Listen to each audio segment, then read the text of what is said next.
Olá, meus amados irmãos, muito boa noite, graça e paz a todos.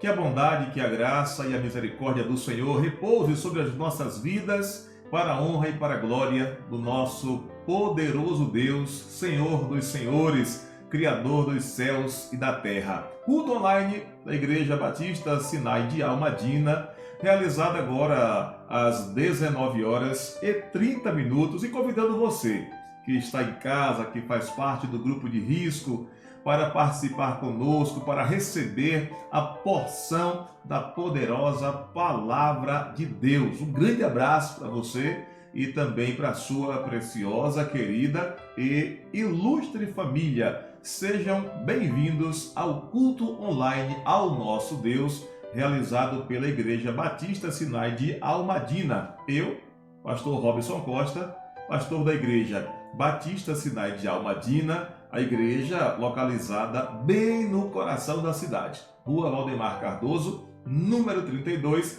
e você pode ir lá conferir que ela está localizada bem no coração da cidade. Que bom que você está aí, peço continuar, nós não vamos demorar, temos uma palavra de Deus para abençoar a sua vida e nós vamos andar na seguinte direção.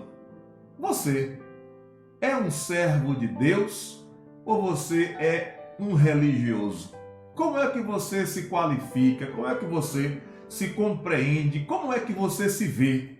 Um servo de Deus autêntico ou um religioso de carteirinha? Daqui a pouquinho estaremos meditando juntos. Se você puder e quiser, já pegue a sua Bíblia. Se não puder pegar a Bíblia, a irmã Paulina vai projetar aqui os textos que nós estaremos meditando, o texto básico da mensagem desta noite. Mas me permitam fazer alguns avisos concernentes à dinâmica semanal da Igreja Batista Sinai de Almadina. Domingo, às 9 da manhã, a Escola Bíblica Dominical com a irmã Paulina Costa.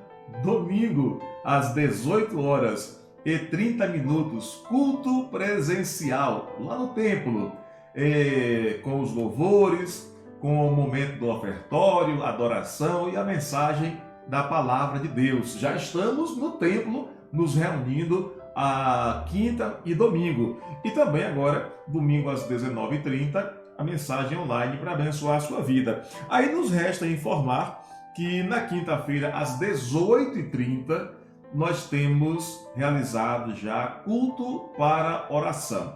E deixa eu te falar uma coisa, é muito importante. Você que pode participar do culto ao Senhor para a oração é fundamental para a sua sobrevivência espiritual. A oração, ela move a mão de Deus. Então convidamos você para toda quinta, às 18h30, participar conosco ali na igreja do culto online, no culto para oração. E aos sábados, às 19h30, todos os sábados, nós temos estudos bíblicos realizados com a irmã Paulina Costa e têm sido estudos abençoadores e você não pode perder. Você não vai ficar de fora. Portanto, no templo, quinta e domingo, às 18h30, online terça, online quinta, sábado, online quinta, online sábado, 19h30, domingo 19h30 e presencial quinta e domingo às 18h30. Que bom que você me ajuda a compreender, a irmã Paulina, minha esposa, me ajuda aqui a não fazer tanta confusão, mas nós chegamos agora ao momento muito especial do culto ao nosso Deus. É onde nós declaramos que o Senhor é o Deus da nossa vida financeira. O Senhor nosso Deus é quem dirige a nossa vida financeira. Pastor, como é que eu faço isso? Sendo fiel, devolvendo a Deus aquilo que lhe pertence, os dízimos que são do Senhor e ofertando para o crescimento, para a expansão do reino de Deus aqui na terra. Eu sei que você, hoje é domingo, Mas eu sei que você, durante a semana, as oportunidades de comparecer a uma agência bancária ou utilizar os aplicativos para devolver ao Senhor aquilo que lhe pertence, a essa altura já fizemos isso. Mas a igreja, nesse período de pandemia, ela deixou duas oportunidades, duas opções para que estivéssemos consagrando ao Senhor, devolvendo ao Senhor, entregando ao Senhor os dízimos que são do Senhor e as ofertas para manutenção da sua casa. A primeira opção é via tesouraria. A igreja tem primeira e segunda tesoureira. E você pode procurar a tesouraria devolvendo aquilo que é do Senhor, o dízimo e a oferta para abençoar a sua casa, a casa de Deus. E também a igreja tem uma conta bancária de sua titularidade. Você indo na agência ou você no seu aplicativo pode fazer uma transferência, pode fazer um depósito e ali você digita a agência que está aparecendo na sua tela. 601, o número da agência 601, dígito 7, a conta corrente 16229, dígito 9, e aí você coloca o valor e lá aparece a titularidade da Igreja Batista Sinai de Almadina. Você confere, tá? E aí aperta o Enter e vai aguardar o seu comprovante no aplicativo ou o seu recibo no terminal eletrônico, do caixa eletrônico das agências. E aí, de posse do comprovante ou de posse do seu recibo, você glorifica a Deus, porque Ele é sim Senhor da sua vida financeira, das nossas vidas, cuidando das nossas finanças. Nós vamos orar nesse momento, vamos pedir a Deus que continue cuidando de nós, de todas as áreas, mas também, em especial, das nossas finanças. Pai poderoso, nosso Deus bem presente, Senhor dos senhores, Criador dos céus e da terra, em Tua sublime presença, ó Deus, nós nos encontramos nesta noite e glorificamos ao nome do Senhor, porque só o Senhor é Deus. E nós aprendemos, ó meu Senhor, que quando consagramos a nossa vida financeira, as nossas finanças em Tuas mãos, ó Deus, podemos descansar em segurança. Pedimos ao Senhor continuar nos abençoando. Os dias são maus, o mundo está em crise, mas o verdadeiro adorador, o dizimista, o ofertante fiel e consagrado está em Cristo, sendo diariamente abençoado, tendo a bênção sobre a sua família, tendo a bênção sobre a sua vida financeira. E nós te pedimos agora, Pai, cuida de nós. Não permitas que o gafanhoto, que o devorador venha tripudiar sobre as nossas finanças, sobre os nossos celeiros, mas que a forte e a potente mão do Senhor cuide, meu Deus, com misericórdia das áreas todas das nossas vidas, mas em especial da nossa vida financeira. Nos dá uma noite de paz, abençoa, ó Deus, os nossos irmãos, os nossos amigos que estão agora juntamente conosco, glorificando ao nome do Senhor pela oportunidade de comparecer diante do altar do Senhor pelos olhos da fé, declarando: Deus, Tu és o Senhor das nossas finanças. Nos dá uma noite de paz. Fala conosco agora, Senhor, através da Sua palavra. Nós não queremos ser religiosos, mas nós precisamos a cada dia sermos servos do Deus Altíssimo, em nome de Jesus. Amém. Não é maravilhoso? Que bom que você orou conosco nessa oportunidade. Que bom que você é uma daquelas pessoas que aguarda esse momento para colocar diante de Deus sua gratidão. As coisas não estão fáceis mundo afora, mas você que é fiel ao Senhor, devolvendo aquilo que pertence a Ele, você compreende o agir de Deus com tranquilidade. Mas nós vamos, nesta noite, para a leitura bíblica no Evangelho de Jesus Cristo, segundo escreveu Marcos, no capítulo 10, do versículo 17 ao versículo 22.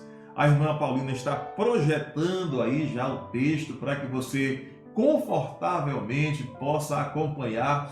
Deixa eu te contar um segredo aqui enquanto para que eu possa começar a leitura. Você pode assistir o culto pelo seu celular, pelo seu tablet, pelo seu notebook, pelo seu PC ou na tela da sua TV. Lá no Facebook tem uma telazinha onde existe a função transmitir. Aí você clica em transmitir. Se a sua TV tiver a função Smart, quando você clicar em transmitir, vai aparecer no seu celular a marca da sua TV, você vai identificar, óbvio, e aí clica ali no celular na marca da sua TV e aguarda, claro, a sua TV ligada, ela vai capturar toda a imagem, toda a programação que está sendo transmitida no seu celular. Aí você reúne a família, coloca toda a família ali em volta na sala e participa e assiste o culto e acompanha a mensagem do Senhor, a mensagem de Deus para abençoar a sua vida. Muito obrigado a você que está conosco, né?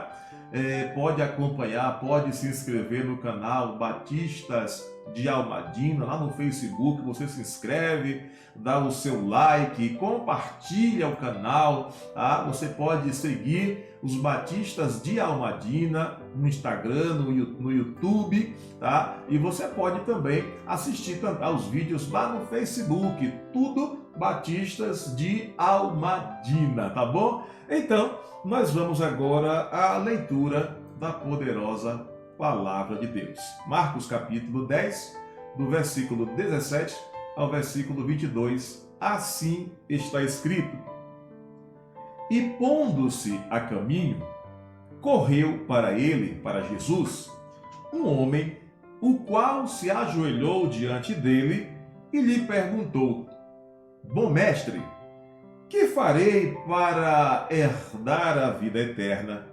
E Jesus lhe disse: Por que me chamas bom? Ninguém há bom, senão um, que é Deus. E Jesus prossegue dizendo: Tu sabes os mandamentos: não adulterarás, não matarás, não furtarás, não dirás falso testemunho, não defraudarás alguém, honra o teu pai e a tua mãe. Ao que o jovem prontamente respondeu e disse ao Senhor Jesus: Mestre, tudo isso guardei desde a minha mocidade. Jesus, olhando para ele, o amou. Ele disse: Falta-te uma coisa. Vai, vende tudo quanto tens e dá-o aos pobres, e terás um tesouro no céu. Vem, toma a tua cruz e segue-me. Mas o jovem, pesaroso desta palavra, retirou-se triste, porque possuía muitas propriedades. O jovem retirou-se triste porque era detentor, porque possuía muitas propriedades. E como anunciamos há alguns instantes atrás, falaremos nesta direção. Somos religiosos ou somos servos de Deus? Você que me ouve nesta noite aí, de forma tão gentil no seu lar, ou até viajando, assistindo pelo celular, ou no seu quarto aí, você é um servo ou um religioso? Pastor, existe diferença? Mas religião, religioso, servo de Deus, evangélico, crente, não é tudo a mesma coisa? Varão, varoa. Será? Será que religioso é servo? Será que servo é religioso? Ser servo é a mesma coisa que ser religioso? Ser religioso é a mesma coisa que servo? Vamos descobrir o que diz a Bíblia a respeito dessa questão. Nós destacamos aqui quatro erros cometidos na vida de um religioso. Separamos 4 erros nesse texto cometidos para que nós possamos entender na vida desse homem religioso. O primeiro erro na vida de um religioso é que o religioso acha que a vida é conquistada, que a vida eterna é conquistada por herança. O religioso, ele acha que a vida eterna é conquistada por herança. Olha, o texto diz que Jesus ia andando de caminho para Jerusalém e um homem correu ao encontro dele, de Jesus, no intuito de fazer uma pergunta que, por sinal, Jesus já tinha respondido recentemente. Essa pergunta já tinha sido respondida recentemente. Qual foi a pergunta? No capítulo 10, o versículo 17. E pondo-se a caminho, correu para ele o homem, o qual se ajoelhou diante dele e lhe disse: Bom mestre, que farei para herdar a vida eterna? Ou seja, ele queria saber, o jovem que correu até Jesus, ele queria saber o que ele deveria fazer para entrar no reino de Deus, para herdar a vida eterna. Vejamos o que Jesus disse sobre o assunto. O jovem corre para Jesus e pergunta a Jesus o que é que ele podia fazer, qual a competência dele, o que é que ele tinha que fazer para herdar a vida eterna. No capítulo 10 de Marcos, versículo 15, Jesus vai responder sobre o assunto. Em verdade vos digo que qualquer que não receber o reino de Deus como criança, como menino, de maneira nenhuma entrará nele. Então o jovem vai estar aqui um tanto quanto embaraçado, vai estar um tanto quanto equivocado, porque ele estava imaginando o que é que ele podia fazer para herdar, para merecer. Mas para entrar no reino de Deus, a máxima não é fazer, é receber. Para entrarmos no reino de Deus, a máxima não é o fazer, é o receber. O receber como presente, como graça, como favor imerecido da parte de Deus. Efésios 2, 8 e 9, se não me falha a memória, 9 e 10. Porque pela graça sois salvos por meio da fé, e isso não vem de vós, é um presente de Deus. É dom, é dádiva de Deus. Está escrito, registrado nas páginas das Sagradas Escrituras, que a vida eterna não é por herança, é um dom, é um presente. Lá em Romanos, capítulo 10, versículo 9, versículo 10 e versículo 13, assim está escrito, a saber, se com tua boca confessares ao Senhor Jesus, e em teu coração creres que Deus o ressuscitou dentre os mortos, serás salvos. Versículo 10. Visto que com o coração se crê para a justiça, e com a boca se faz confissão para a salvação. Porque todo aquele que invocar o nome do Senhor será salvo. Então, o religioso, ele detém essa informação com a sua segurança de que, na verdade, ele tem que fazer alguma coisa para herdar a vida eterna. É a competência, é a capacidade própria do ser humano, de acordo com o religioso, que vai acabar lhe conferindo a herança da vida eterna. Mas, pelo que a gente observa, o religioso, ele está tremendamente enganado, achando que a vida eterna é conquistada por seus méritos, quando é um dom gratuito de Deus, a vida eterna, a salvação é um presente de Deus, é uma dádiva de Deus, é por graça, favor e merecido.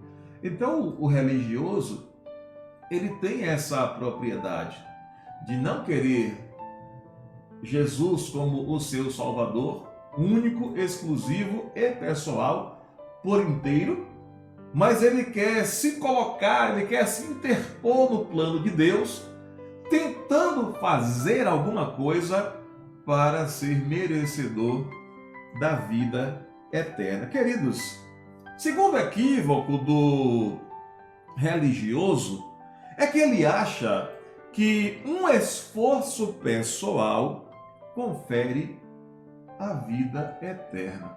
Você conhece alguém assim? Desculpem. Você conhece alguém assim que acha que, não, tudo bem, Jesus morreu na cruz, eu conheço essa história, mas assim, eu tenho que fazer alguma coisa para me salvar. Eu tenho que fazer alguma coisa para que eu possa merecer. Eu tenho que me esforçar. O segundo equívoco, o segundo erro na vida de um religioso é pensar exatamente dessa maneira. Achar que um esforço pessoal é capaz de lhe conferir a vida eterna. Aí Jesus diz lá no capítulo 10 de Marcos, versículos 19 e 20, tu sabes os mandamentos, já que perguntaste a respeito do que devo fazer para ter a vida eterna, tu sabes os mandamentos, não adulterarás, não matarás, não furtarás, não dirás falso testemunho, não defraudarás alguém, honra teu pai e a tua mãe. Aí no versículo 20, o jovem respondendo a Jesus, ousadamente diz, Jesus, é só isso? O religioso, ele nunca se dá por satisfeito, né? Ele quer sempre achar que está por cima da situação. Ele quer sempre achar que tem a solução, que ele tem de forma concreta em suas mãos a solução para a sua salvação, para a vida eterna com Deus. Olha, Jesus respondendo disse, o jovem respondendo a Jesus, ele vai dizer, é só isso? Se for só isso, tá tranquilo, tá favorável. Tudo isso, Jesus. Se eu soubesse que era só isso, eu não tinha suado a minha camisa correndo aqui até o Senhor para fazer uma pergunta cuja resposta, no bojo da minha vida, no meu comportamento, nas minhas atitudes, eu já tenho expressado isso de forma ampla e de forma espaçosa. É só isso. Eu faço isso, Jesus, desde a minha mocidade. E o religioso que pensa dessa forma, ele é um daqueles que vai desprezar a Jesus, ele é um daqueles que vai desprezar o culto, ele é um daqueles que vai desprezar as reuniões no templo, ele é um daqueles que vai desprezar a contribuição, a dedicação e consagração da sua vida financeira, e ele é um daquele que vai procurar arrancar quanto mais pessoas puderem do aprisco santo do Senhor. Esse jovem aqui se coloca exatamente, ele vai declarando aquilo que ele é. Engraçado que no coração do homem, ele vai falar aquilo que ele está cheio. Ele vai dizer daquilo que ele está cheio. E ele estava cheio de si. O jovem desse texto estava vaidoso. E aqui é o que se percebe. Ele diz, Jesus, só isso? Então tirei de letra.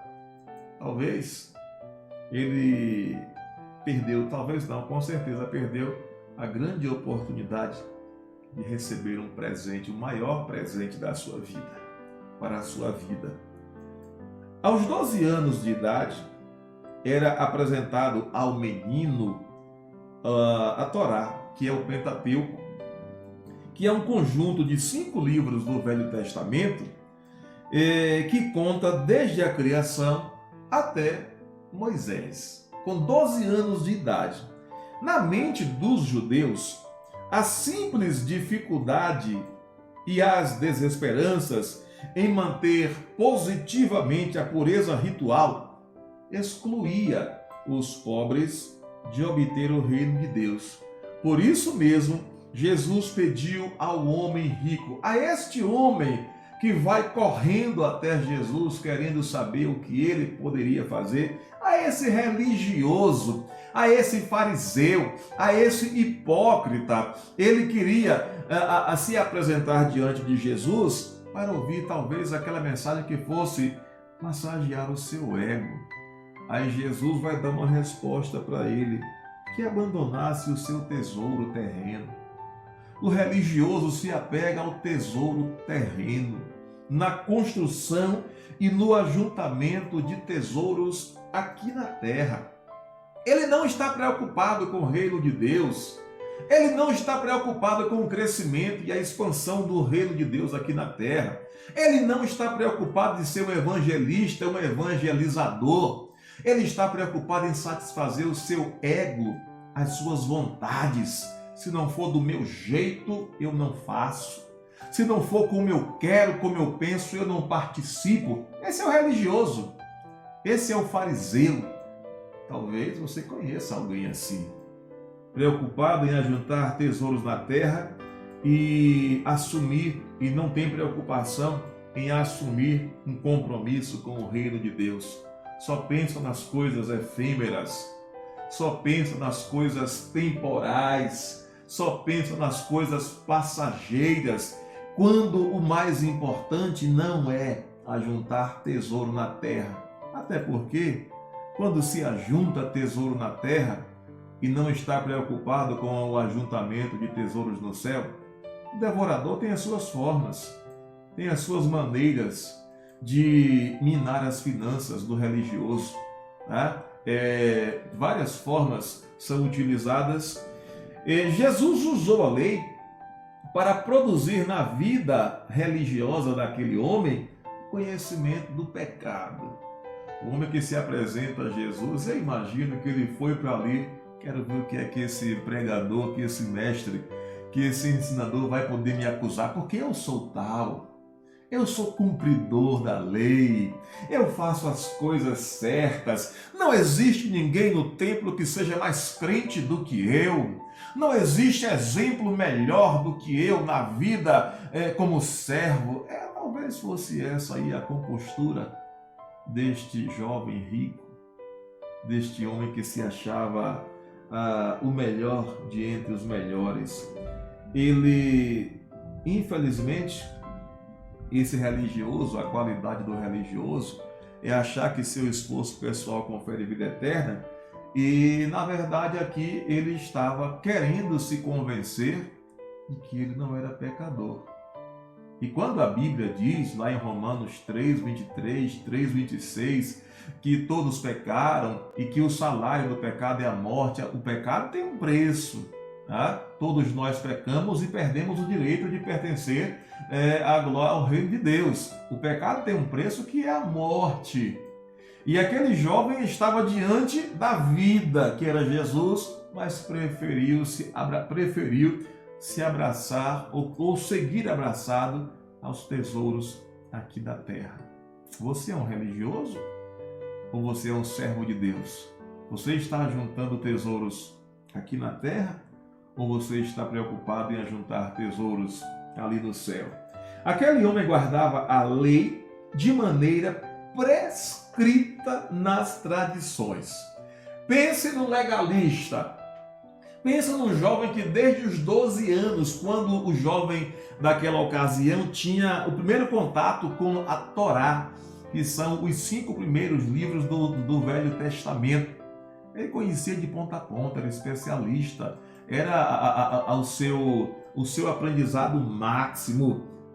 Mas lá em Filipenses capítulo 3, versículo 6, diz assim: segundo o zelo perseguidor da igreja, segundo a justiça que há na lei, irrepreensível. Era assim o aprendizado, o conhecimento daquela ocasião.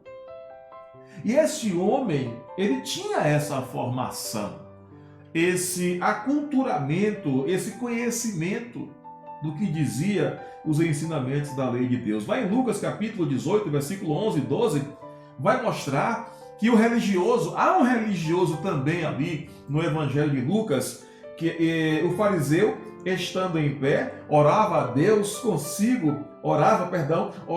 consigo desta maneira: ó Deus, te dou graças, porque não sou como os demais homens. Cuidado quando você encontra pessoas falando de todos os homens e se colocando como o melhor. Ó Deus, graças te dou, porque não sou como os demais homens. E aí ele vai adjetivar como eram os demais homens: roubadores, injustos, adúlteros. E eu também não sou nem de perto, eu me assemelho. Aí ele olha assim para baixo, para este publicano. Eu não sou como os demais homens e muito menos como este publicano. E ele vai dizer das suas proezas. Sabe como é que eu sou, Deus? Eu sou um religioso. Jejuo 2 vezes na semana, dou os dízimos de tudo quanto posso. Na sua oração, na oração daquele religioso aqui de Lucas, de acordo com a tradição, ele estava dizendo dessa maneira: quem tem direito a herdar a vida eterna, a entrar no céu, sou eu, e não este publicano.